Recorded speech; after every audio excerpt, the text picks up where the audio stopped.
सांसद हैं संजय भाटिया, वो यहाँ पर मौजूद है।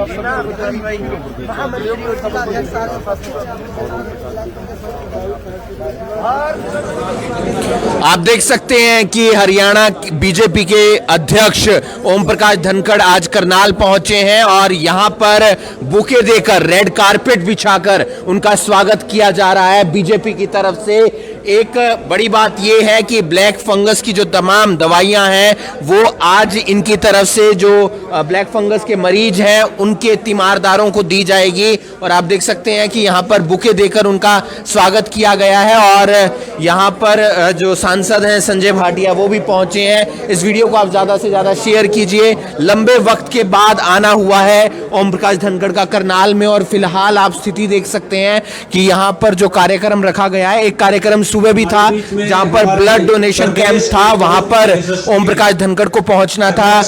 जो खेल राज्य मंत्री हैं संदीप सिंह, उन्हें पहुंचना था, लेकिन किसानों की तरफ से उसका विरोध किया गया और वहां पर वो कार्यक्रम में नहीं पहुंच गए। लेकिन अब आप देखते हैं कि ओम प्रकाश धनखड़ कार्यक्रम में पहुंचे हैं। इस वीडियो को आप ज्यादा से ज्यादा शेयर कीजिए। आप फिलहाल देख सकते हैं ये तस्वीरें हम आपको दिखा रहे हैं कल्पना चावला मेडिकल हॉस्पिटल के एक हॉल से, जहां पर कार्यक्रम रखा गया। कार्यक्रम है ब्लैक फंगस के जो तमाम मरीज हैं, उनके जो तीमारदार हैं, जो उनके परिजन हैं, उनको सौंपा जाएगा, इंजेक्शन सौंपे जाएंगे। 18 ऐसे अटेंडेंट हैं जिन्हें 5-5 इंजेक्शन सौंपे जाएंगे।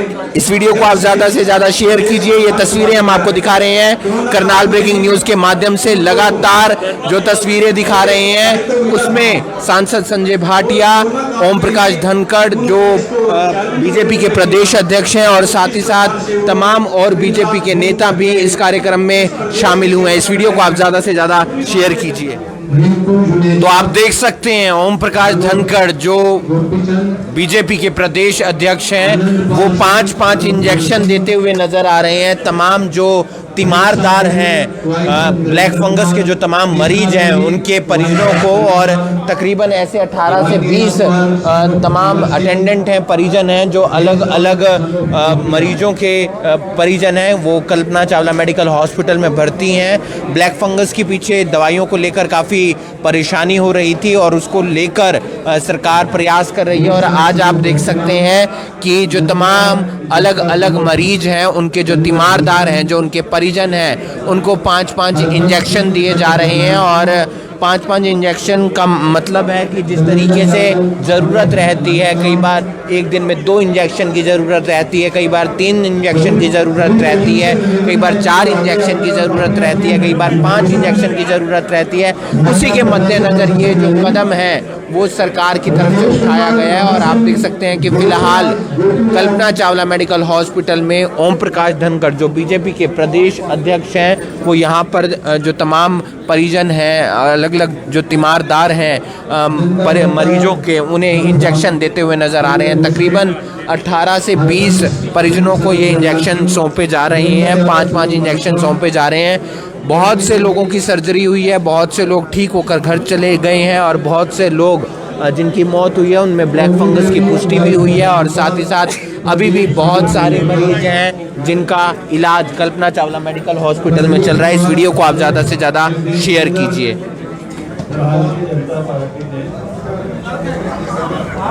कोरोना के इस सेकंड वेव में बहुत सारे सेवा कार्यों में बहुत ही लगन के साथ हमारे कार्यकर्ताओं की टीम निकली, बहुत सारे सेवा काम संपन्न किए। उसमें से कुछ उल्लेखनीय कामों की चर्चा मैं करूँगा। उसमें जब ऑक्सीजन की कमी थी तो एक बात ध्यान में आई कि ऑक्सीजन कंसंट्रेटर मंगाने चाहिए। हमने पहल की और अमेरिका से 432 ऑक्सीजन कंसंट्रेटर पार्टी की योजना से मंगाए, जिनके रिसोर्सेज पार्टी के लोगों ने इकट्ठे किए और 22 के 22 जिलों में एक ऑक्सीजन बैंक चलाया, अभी भी चल रहा है।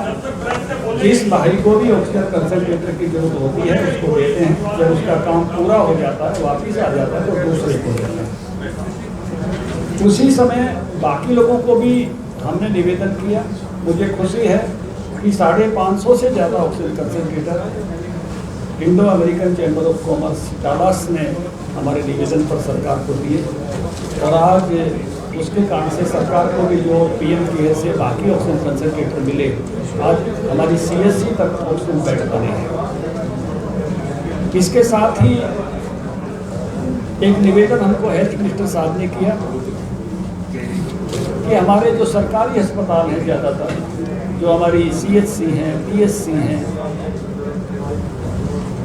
उसके साथ कैटरिंग नहीं है।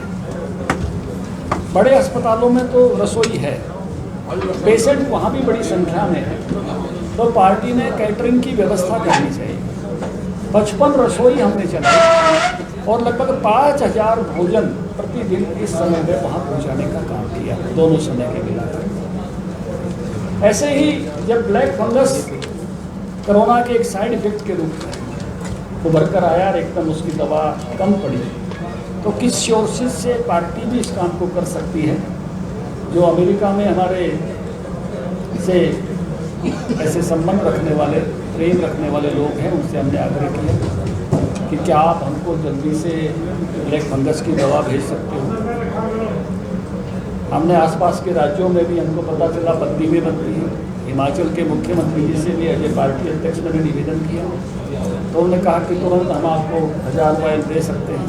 तो उन्होंने भी 1000 वायल हमको दी, लेकिन वो बड़ी बेसिक लेवल की है जो अपने यहाँ बनती है। ये जो दवाई है ये ज़रा उससे जो लेटेस्ट लेवल है उसकी है, और इस दवाई को भी हमने मंगाने का निर्णय इसलिए किया कि अगर ज़रूरत पड़े तो पार्टी के रिसोर्सेज, इम्पोर्टर है, एक्सपोर्टर है, उसके रिसोर्स पहुँचाना है, उसके कलेक्ट करना है, तो उसके कारण से अगर कोई आने वाला समय जब कहते हैं कि और भी चैलेंजिंग हो सकता है, तो उस नाते से हमारे पास ये संसाधनता रहे कि हम ऐसी सब चीज़ों को दुनिया के किसी भी मुल्क से उपलब्ध करा सकते हैं। इसलिए हमने ये वायल्स मंगवाई। तो आज का ये कार्यक्रम इसी बात के लिए था कि हम एज ए पार्टी भी, सरकार के बड़े रिसोर्स होते हैं, सरकार के संबंध भी बड़े होते हैं, लेकिन एज ए पार्टी के लेवल पर भी ऐसी चीज़ों को हम जो है वो कर सकें, तो वो आज हम कर पाए हैं। हमारे कार्यकर्ताओं ने जो करके दिखाया है। पानीपत की इकाई को वहाँ के सांसद, यहाँ के वहाँ के सांसद, तो दोनों के जिले एक ही कॉन्स्टिट्यूंसी में संजय भाटिया जी को, वहाँ की जिला अध्यक्ष अर्चना जी को, और जो फर्में इस काम में लगी उनका आभार व्यक्त करना चाहता हूँ, धन्यवाद करना चाहता हूँ। और मुझे इस बात का आनंद है कि हमारे हजारों हजार कार्यकर्ता अहिर्निशम सेवा महे के मंत्र के साथ इस काम में जुटे, और आने वाले समय के लिए भी थर्ड वेव आ सकती है, इस संभावना को ध्यान में रखते हुए 16,000 वॉलंटियर हमने तैयार करने का निर्णय लिया है। हर गांव में 2 वॉलंटियर होंगे, शहर के हर वार्ड में 2 वॉलंटियर होंगे। उनको ट्रेनिंग कराएंगे, डॉक्टर से ट्रेनिंग कराएंगे, और ऐसे समय में किस प्रकार से वो काम कर सकते हैं। इस समय में भी जहाँ हमने हेल्पलाइन चलाई, काउंसलिंग लाइन चलाई, कोरोना किट बांटे, जा जाकर जहाँ हॉटस्पॉट थे उन स्थानों पर नाना प्रकार से इसकी सेवा की, तो लाखों की संख्या में एक दिन हमने प्रयोग किया कि एक दिन में भी हमने पूछना हो तो हमारी कितनी ताकत है, तो एक दिन में हम 6 लाख लोगों तक जो है मास्क और सैनिटाइजर वितरित करके आए। 3 लाख परिवारों तक पहुँचे, 23,000 से अधिक वर्कर उस दिन एक ही दिन में काम में लगे। तो इस प्रकार से हमने अपना एक टेस्ट किया। आने वाले समय की उस प्रकार की तैयारी में हम ट्रेंड होकर रहे।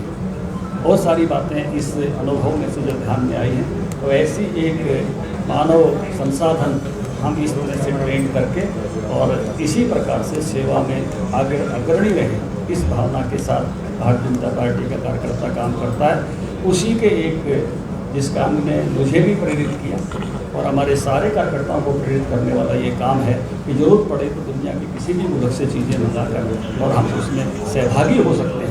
ये हमारे पार्टिसिपेशन, ये हमारी सहभागिता हमको भी मोटिवेट करती है और सब कार्यकर्ताओं को मोटिवेट करती है। इसीलिए मैं इस कार्यक्रम का हिस्सा बना हूँ। सर, आज मुख्यमंत्री मनोहर लाल खट्टर पंचकुला में थे, उनका विरोध किया गया किसानों की तरफ से।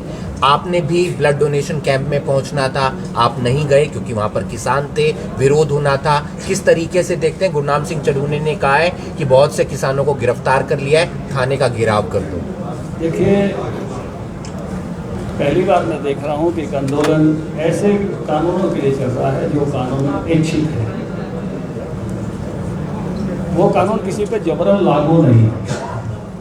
बात नंबर 1, कोई उस कानून का लाभ लेना चाहे ले ले, ना लेना चाहे ना ले। किसानों ने इसी समय उस कानून का लाभ लिया। एक तरह से संयोग से माहौल वैसा बन गया जो हम बनाना चाहते थे। सरसों लोगों ने मंडी से बाहर भेजी। हम यही चाहते हैं कि सरकार भी हो और बाजार भी हो। जब दाम अच्छा मिले तो बाजार हो, कम मिले तो सरकार हो। यही चॉइस इन कानूनों के माध्यम से सरकार देना चाहती है और लीगली देना चाहती है। पहले क्या था कि मंडी से बाहर अगर आप बेचते थे तो मंडी अधिकारी आपको पकड़ता था कि आप बाहर क्यों बेच रहे हो, क्योंकि मंडी फीस जो है वो सरकार की कम हो रही है। इसलिए केंद्र ने ऐसे कानून बनाए कि देश में आप कहीं भी बेच सको। आज़ादी दी, बंधन नहीं दिया। पहली बार मैं देख रहा हूँ आज़ादी का विरोध हो रहा है। दूसरा, कानूनों पर स्टे है, फिर भी आंदोलन हो रहा है। फिर आप कानूनों को जो पास हुए, जो समय हो गया, क्या किसी भी स्थिति में कोई बदलाव है? ऐसे ही गेहूँ खरीदी जा रही है, रिकॉर्ड तोड़ खरीद हो रही है, किसानों के खाते में डायरेक्ट पैसा गया है। ऐसे ही बाकी सब चीज़ें अच्छी चल रही हैं। आंदोलन किस आधार पर है? आंदोलन का एक ही आधार बनाया गया, अंदेशा ऐसा हो जाएगा। भाई ऐसा हो जाएगा तब आप कहाँ चले जाओगे? भगवान आपको भी लंबी उम्र दे, हमको भी लंबी उम्र दे, यही रहेंगे। ऐसा होने की कोई संभावना नहीं है। केवल और केवल अंदेशे के आधार पर आंदोलन खड़ा किया गया। अब आंदोलन पूरी तरह से राजनीतिक है और आप एक एक चेहरे को पहचान सकते हो कि ये फला पार्टी से जुड़ा हुआ आदमी है जो काला झंडा लेकर खड़ा है। केवल और केवल पॉलिटिक्स हो रही है और आंदोलन में भी जिस प्रकार की स्थितियां बनी हैं वो उन स्थितियों को कोई सुखद नहीं कह सकता, अच्छा नहीं कह सकता। आंदोलन एक समय में ऐसे स्थान पर था कि जब सरकार ने कहा था कि हम आपके सारे सुझाव स्वीकार करते हैं और 1.5 साल के लिए स्थगित करते हैं, सारी जत्थेबंदियों को बैंड बजाते हुए पंजाब तक जाना चाहिए था। आंदोलनकारी उससे चूके। अब केवल विरोध के लिए विरोध होता है। अब उसमें वो धार जो जिस मुद्दे पर वो आए थे उस मुद्दे की धार नहीं बची। पॉलिटिक्स बची होगी, पॉलिटिकल लोग होंगे, पॉलिटिकल फेसिस को आप पहचान सकते हो। हम सब जगह पहचानते हैं क्योंकि हम पॉलिटिकल कार्यकर्ता हैं कि कौन सा पॉलिटिकल कार्यकर्ता कहाँ काला झंडा लेकर खड़ा। मैं तो पहले भी कहा है कांग्रेसियों को, अपना झंडा लेके आओ भाई। विरोधी करना है तो किसान तो जो है आप किसानों के झंडे की ओट में क्यों आते हो? गृह मंत्री का बयान आया कि वहाँ पर आपराधिक गतिविधियां हो रही अपने झंडा लेकर आओ। इसलिए इस सारे में सब आप देख सकते हो राजनीतिक ये कार्यक्रम है, इससे ज्यादा अब ये नहीं। सर एक सवाल है बड़ा इम्पोर्टेंट, माफी चाहूंगा पहले शब्दों के लिए। नंगे बदन आपकी और गृह मंत्री अनिल विज जी की एक तस्वीर वायरल होती है। अब 100 रुपए से ऊपर पेट्रोल और डीजल है, तब आप गैस पेट्रोल डीजल के लिए प्रदर्शन करते थे। ये प्रदर्शन अब क्यों नहीं हो रहा? क्या तब नाजायज था, आज जायज है ये जो दाम बढ़ रहे हैं? दो बातों को आप जोड़ रहे हो, दोनों तस्वीर अलग अलग है। मेरी तस्वीर है 50% प्रॉफिट के साथ फसलों के दाम बढ़ना। मुझे तो इस बात की खुशी है कि जब हमारी सरकार आई तो हमने 50% प्रॉफिट के साथ फसलों के दाम दिए A2+FL। आज जो कांग्रेसी भाई सीटू चिल्लाते हैं, ये उसको 7 सालों तक, उस रिपोर्ट को 6 सालों तक दबाए बैठे थे। 2 साल में रिपोर्ट तैयार हुई, 6 सालों तक दबाए बैठे अपने पैरों नीचे। तब कहाँ गए थे? पूछना चाहिए कांग्रेसी भाइयों से। हुड्डा साहब अपनी कमेटी की रिपोर्ट इम्प्लीमेंट नहीं करा पाए। 2010 में उन्होंने रिपोर्ट सौंप दी थी दिसंबर में और 14 तक उनकी सरकार थी। ये केवल नारेबाजी वाले लोग हैं, ये उसको व्यवहार में नहीं उतार पाए थे। जहाँ तक पेट्रोल और डीजल के दाम की बात है, एक बात आपको समझनी पड़ेगी कि पेट्रोल और डीजल के दाम पहले सरकारें कंट्रोल करती थी, जबकि आप हमारा प्रदर्शन बता रहे हैं। सरकार नियंत्रित करके तय करती थी। अब पेट्रोल और डीजल के दाम को सरकार ने खुले बाजार की कीमतों से कनेक्ट किया हुआ है, जिससे सरकारों के खजानों पर एक साथ बड़ा बोझ जैसे पहले पड़ता था वो ना पड़े। जैसे हमारे यहाँ हमारे यहाँ बिजली का पड़ता है, इस नाते से 25,000 करोड़ रुपया सरकार को पिछले टर्म में केवल बिजली का लेना पड़ा था। इसलिए उस नाते से और इन्हीं चीज़ों के आधार पर कल एक बड़ा अच्छा देख रहा था ना, एक लड़की पूछ रही थी कि जब हम इतना महंगा अनाज खरीद कर और 2 रुपये किलो 3 रुपये किलो देते हैं, जब बहुत सारी सर्विसेज और दवाइयाँ फ्री देती है सरकार, जब शिक्षा इतनी बड़ी संख्या में फ्री देती है, तो सरकार किसी न किसी साधनों से रिसोर्सेज को जुटाती है, इसलिए उसको उसी रूप में देखना चाहिए। धन्यवाद। कल्पना चावला हॉस्पिटल में सर न्यू बोर्न बेबी के लिए कोई एक सेकंड। आज यहाँ पर जो ब्लैक फंगस के 18 पेशेंट्स हैं, उनके अटेंडेंट्स को 5-5 इंजेक्शन, ये हमारे प्रदेश अध्यक्ष श्री ओम प्रकाश धनखड़ जी ने मोटिवेट किया, माननीय मुख्यमंत्री जी ने एनकरेज किया। भारतीय जनता पार्टी ने जिस प्रकार से पहले ऑक्सीजन बैंक स्थापित किए थे पूरे प्रांत में, अब भारतीय जनता पार्टी ने जो ऑक्सीजन कंसंट्रेटर डायरेक्ट यूएसए की कंपनी से हमने इंपोर्ट किए थे, ऐसे ही ब्लैक फंगस की जो दवाई जो कंपनी की पेटेंट है, जिसने इन्वेंट की थी दवाई, उस कंपनी से डायरेक्ट अभी हमारे को 200 ब्लैक फंगस के इंजेक्शंस वायल्स हमारे को मिली हैं।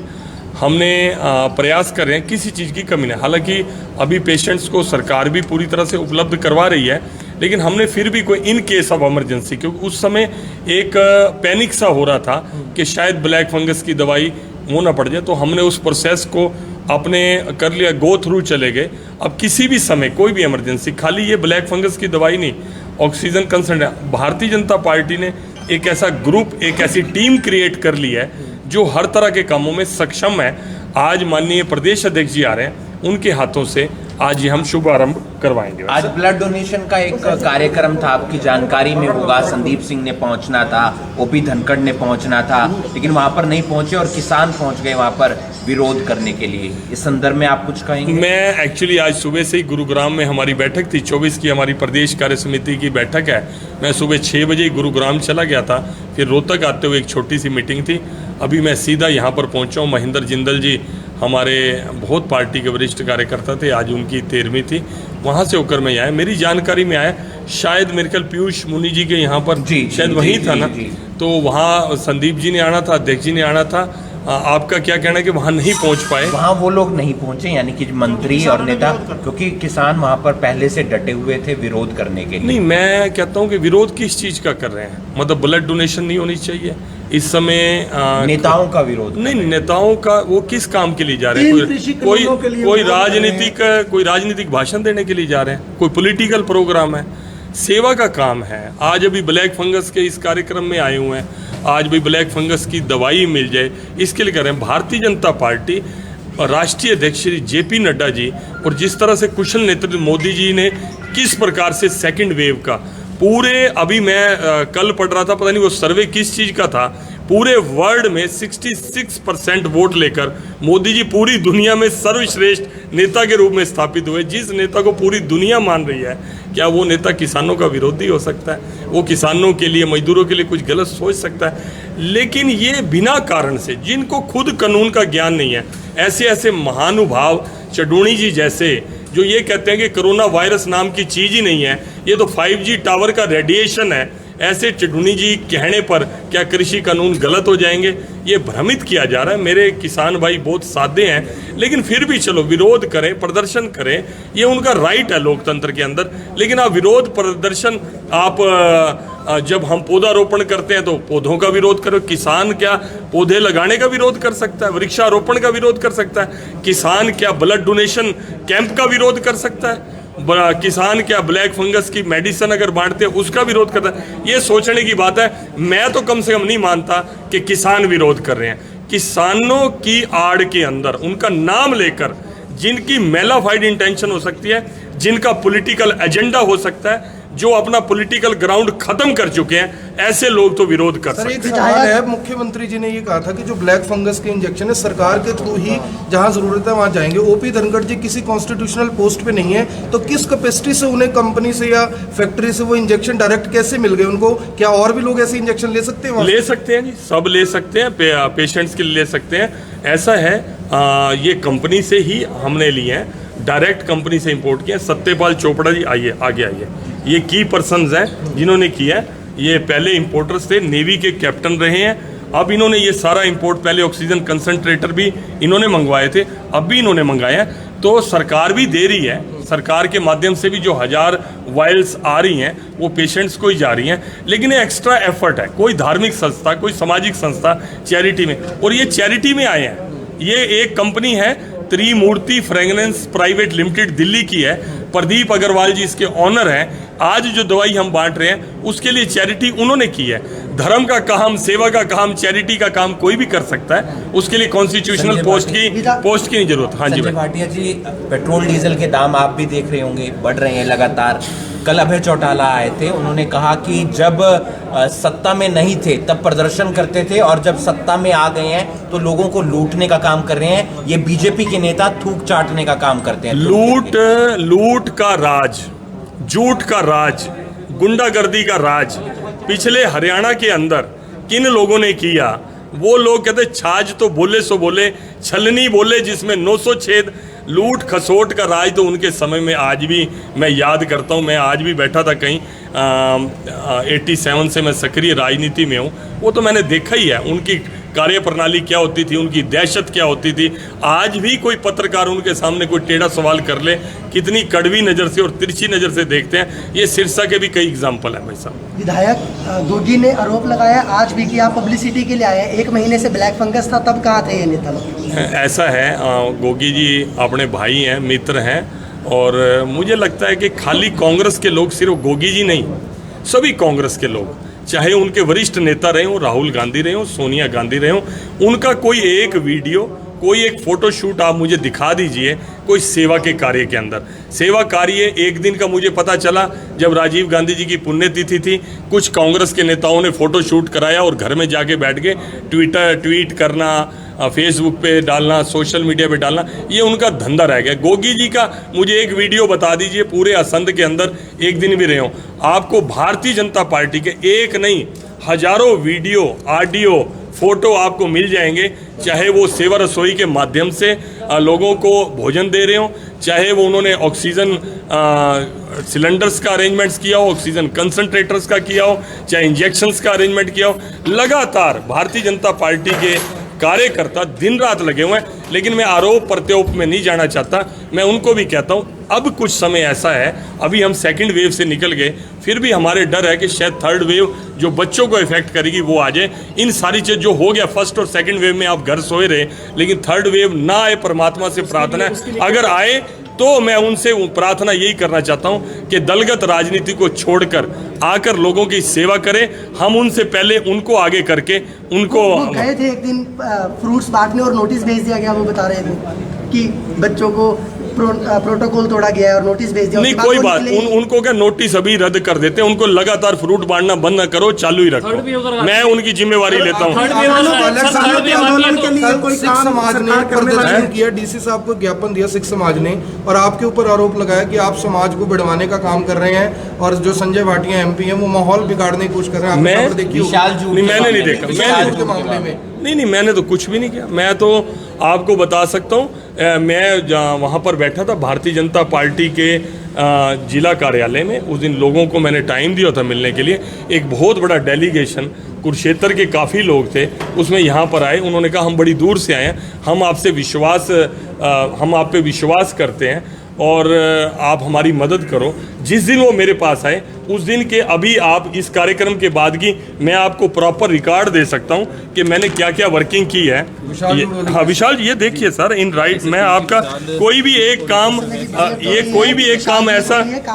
काम ऐसा नहीं है जिसको एफर्ट हमने एम्बेसीज के लेवल पर, फॉरेन मिनिस्टर के लेवल पर ना किया हो। और अगर मैंने कल के लिए टाइम ना मांगा हो, एक खाली विशाल जूड़ नहीं, एक हमारे विनोद बेनीवाल भी काफ़ी दिनों से मिले, हाँ जी, उसके लिए ऐसा नहीं है ये।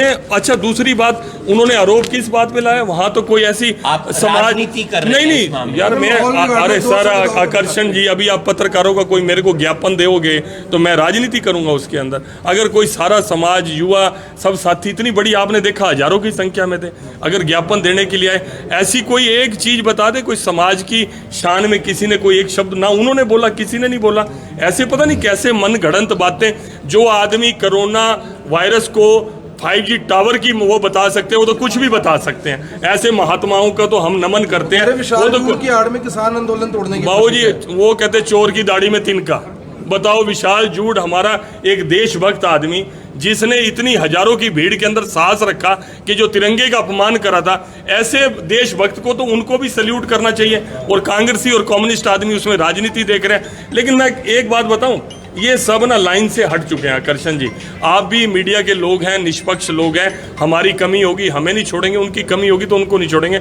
लेकिन ये लोग ना पटरी से उतर चुके हैं। इनको पता ही नहीं लग रहा कि हमने विरोध किस चीज का करना है। अब एक देशभक्त का विरोध करने के लिए आगे शहीद आजम भगत सिंह की जो संतानें हैं, आज भी उनके अंदर ये मन के अंदर वलवला है कि मेरे तिरंगे का, मेरे देश का अपमान ना हो। ऐसे लोगों को तो सल्यूट करना चाहिए, उनको सपोर्ट करना चाहिए।